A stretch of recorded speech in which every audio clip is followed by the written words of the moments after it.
جمال الوجود بذكر الإله وتصفو الحياة بنور هدى. فرمایا اس لیے مجھے اپنے نفس کی فکر ہے. تم حضرت موسیٰ کے پاس جاؤ. کہاں جاؤ؟ حضرت موسیٰ کے پاس جاؤ. ایک بات درمیان میں مجھے یاد آئی، اگر یہ انی سقیم اور حضرت ابراہیم کی اہلیہ والا واقعہ ذہن میں نہ ہو یا سنا نہ ہو یا پڑھا نہ ہو تو حضرت شیخ مکی صاحب کی جو البم ہے قصص الانبیاء، ان میں جو حضرت ابراہیم پر حضرت کے دروس ہیں، حضرت نے بڑی تفصیل کے ساتھ ان باتوں کی وضاحت کی ہے. ایک بات ذہن میں آئی وہ بھی سن لیں توریہ کے حوالے سے. آپ صلی اللہ علیہ وسلم کی حیات طیبہ میں علماء فرماتے ہیں دو سفر تو حضور کا ہر ایک خاص تھا، ہے یا نہیں؟ جو سفر حضور فرمائے وہ خاص ہی ہوگا. دو سفر علماء فرماتے ہیں بڑے خاص تھے. ایک سفر مکے سے مدینہ تھا، ایک سفر مکے سے سدرۃ المنتہا تھا. پہلے سفر کو ہجرت کہتے ہیں، دوسرے سفر کو میرے بیان کی ترتیب سے، ورنہ معراج پہلے ہوا ہے اور ہجرت بعد میں ہوئی ہے. حضور کی حیات طیبہ میں حضور ہجرت کی رات سفر فرما رہے تھے. جب حضور نکل گئے صلی اللہ علیہ وسلم، حضرت رفیق دم ہجرت ساتھ تھے، اور مکے والوں نے، جو مکے کے لوگ تھے، انہوں نے اعلان کر رکھا تھا کہ جو پکڑ کے لائے گا تو میں یہ دوں گا انعام، 100 اونٹ. کیا؟ 100 اونٹ. علماء فرماتے ہیں ایسے ہی سمجھو کہ 100 اونٹ کا اس دور میں ایسے سمجھو کہ 100 بھرے ہوئے کنٹینر مل جائیں آپ. سمجھے؟ اچھا، جب یہ ہوئی لالچ میں لوگ ادھر ادھر چل پڑے. حضور صلی اللہ علیہ وسلم غار ثور میں رہے 3 راتیں. کتنی؟ 3 راتیں. اور حضور صلی اللہ علیہ وسلم چلے. علماء فرماتے ہیں جب چلے تو ایک انعام کا لالچی حضور صلی اللہ علیہ وسلم کا متلاشی آیا. وہ تو اس کو تو انعام چاہیے تھا. حسن اتفاق وہ حضور کے رخ انور کو نہیں جانتا تھا، نہیں پہچانتا تھا. سمجھیے گا بات کو، حضور کو تو جانتا تھا وہ، لیکن حضور کے رخ انور کو نہیں پہچانتا تھا. اتنا تو اس نے سن رکھا تھا کہ کوئی شخصیت ہیں کہ جن کا دعوی نبوت ہے، لیکن رخ انور سے نہیں پہچانتا تھا.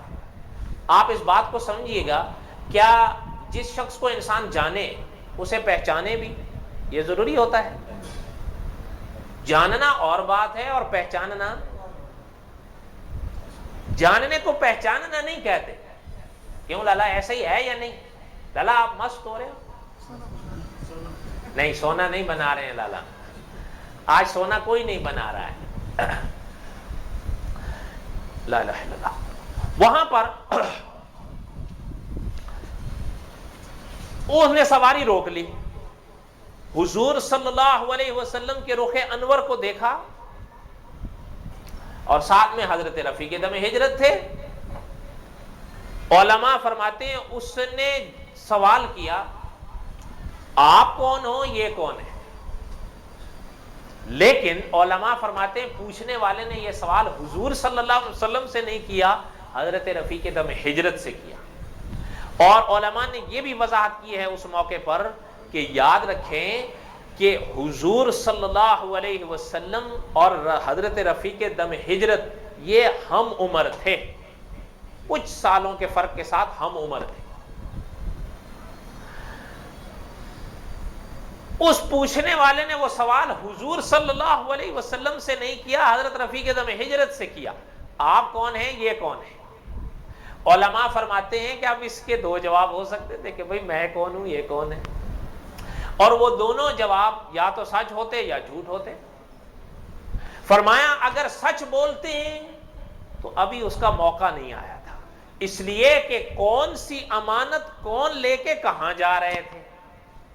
ابھی تو بدر باقی تھا، ابھی تو احد باقی تھا، ابھی تو خندق باقی تھا، ابھی تو صحابہ نے تیار ہونا باقی تھا، ابھی تو حضور کے مناظرے باقی تھے. یہاں پہ تو سارا مقابلہ ہوا مشرکین مکہ سے، اب تو اہل کتاب سے مقابلے کی بات آ رہی تھی کہ جن کا دعویٰ یہ تھا کہ ابھی تک تو ان اناڑیوں سے حضور اور صحابہ لڑ رہے ہیں نا، ان کو کیا پتا، ہم میدان کے دھنی ہیں، جس دن ہمارے ساتھ آئے تب پتا چلے گا۔ تو حضور سامنے آئے یا نہیں، صحابہ سامنے آئے یا نہیں، پھر پتا چلا ان کو یا نہیں؟ ٹھیک ہے۔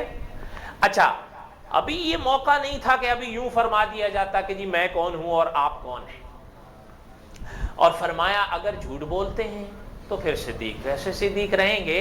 اس لیے کہ ساری دنیا جانتی ہے کہ صحابہ میں سے جو صدیق کہلائے وہ کون تھے۔ اور اس موقع پر ایک نکتہ بھی یاد رکھیے گا، جو نکتہ مولانا امیر عظیمت حضرت حق نواز جھنگوی رحمت اللہ علیہ دیا کرتے تھے کہ یاد رکھنا حضور کے ہر صحابی صدیق تھے، ابو بکر صدیق صدیق اکبر تھے، ورنہ صحابہ تو سارے صدیق تھے۔ صحابہ کو جھوٹ نہیں آتا تھا، نہ بولتے تھے۔ بات سمجھ میں آ رہی ہے یا نہیں؟ اور فرمایا جو صدیق تھے وہ صدیق اکبر تھے۔ اور پھر شان ہے، جیسے میں جمعے کو عرض کر رہا تھا کہ ہیں تو سب صحابہ جو حضور کے تھے، اور حضرت مفتی کفایت اللہ دہلوی رحمت اللہ علیہ نے جو فرمایا وہ کتنے تھے؟ ایک قول ہم یاد کر لیں، لاکھ سے زیادہ۔ کتنے؟ اور انبیاء علیہ السلام بھی لاکھ سے، جو عدد بیان کیا جاتا ہے نا وہ کم و بیش کے لفظ کے ساتھ ہی کیا جاتا ہے نا۔ ہم ایک اور لے لیں گے، صحابہ لاکھ سے زیادہ، انبیاء بھی لاکھ، کہ حضرت رفیق دم ہجرت رضی اللہ تعالیٰ کے ضمن میں یہ بات عرض کر رہا تھا، انبیاء لاکھ سے زیادہ، صحابہ بھی لاکھ سے زیادہ، لیکن شان حضرت رفیق دم ہجرت کی اپنی کہ قرآن مقدس نے جن کو صحابی کہا وہ ابو بکر صدیق ہے۔ ٹھیک ہے، اپنی اپنی شان، اپنی اپنی خصوصیات ہوتی ہیں۔ ایک چیز حضرت رفیق دم ہجرت سے پوچھا آپ کون ہو، یہ کون ہے؟ اب علماء نے فرمایا کہ اس موقع پر حضرت رفیق دم ہجرت رضی اللہ تعالیٰ نے جو جواب دیا ہے اس کو سمجھو، اس کی ندرت اور خوبی دیکھو۔ فرمایا میں گم راہ تھا، یہ مجھے راہ دکھانے والے۔ نہیں سمجھ میں آئی بات؟ بس یہ جواب دیا، فرمایا میں گم راہ تھا، یہ مجھے راہ دکھانے والے۔ اب وہ پوچھنے والا سمجھا کہ یہ صاحب کوئی دنیا کی راہ بھول گئے ہوں گے اور یہ ان کی رہنمائی فرما رہے ہوں گے، لیکن حضرت ابو بکر صدیق تو فرما گئے کہ آخرت کی راہ بھولا ہوا تھا، مجھے یہ آخرت کی راہ بتا رہے ہیں۔ ایسا ہی ہے یا نہیں؟ تو اب یہ حضرت ابو بکر صدیق کا جواب سچ تھا جھوٹ تھا؟ اس کو کہتے ہیں توریہ۔ کیا کہتے ہیں؟ اب سمجھ میں آئی ہے بات کہ ابھی بھی نہیں آئی ہے؟ حضور صلی اللہ علیہ وسلم کے پاس ایک خاتون آئی، مائی بوڑھی، کہ حضور میرے لیے دعا کر دیں کہ اللہ مجھے جنت دے دیں۔ حضور نے فرمایا بوڑھیاں جنت میں نہیں ہیں، اور وہ رونے لگ گئی۔ حالانکہ حضور نے پھر کیا فرمایا؟ حضور نے فرمایا بھائی میری بات کا مطلب تو سمجھو، جنت میں جو بھی جائے گا وہ کیسے جائے گا؟ تو حضور کا جواب برحق تھا یا نہیں؟ لیکن مائی نے دور کا معنی مراد لیا۔ سمجھ رہے ہیں کہ نہیں؟ ہاں، تو اس کو کیا، اب جیسے حضور صلی اللہ علیہ وسلم کے پاس ایک صاحب تشریف لائے، فرمایا آپ آقا صلی اللہ علیہ وسلم سے کہ حضرت مجھے ایک اونٹ دے دیں۔ حضور نے اپنے صحابی کی طرف دیکھا، فرمایا ان کو اونٹنی کا بچہ دے دو۔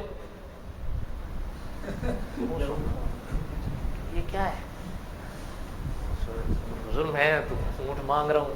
نے فرمایا میں اونٹنی کا بچہ دے دو نا ان کو، میں کہہ رہا ہوں آپ سے۔ پھر کیا حضور میں اونٹ مانگ رہا ہوں، اونٹنی کے بچے کو میں کیا کروں گا؟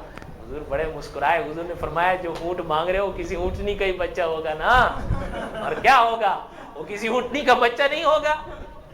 آپ بتاؤ حضور کا جو جواب تھا وہ برحق تھا یا نہیں؟ بڑی عمر کا بھی اونٹ دیتے تو کسی اونٹنی کا ہی وہ بچہ ہوتا نا۔ سمجھ میں آ رہی ہے بات؟ اب حضور کا جواب برحق تھا یا نہیں، سچ تھا یا نہیں؟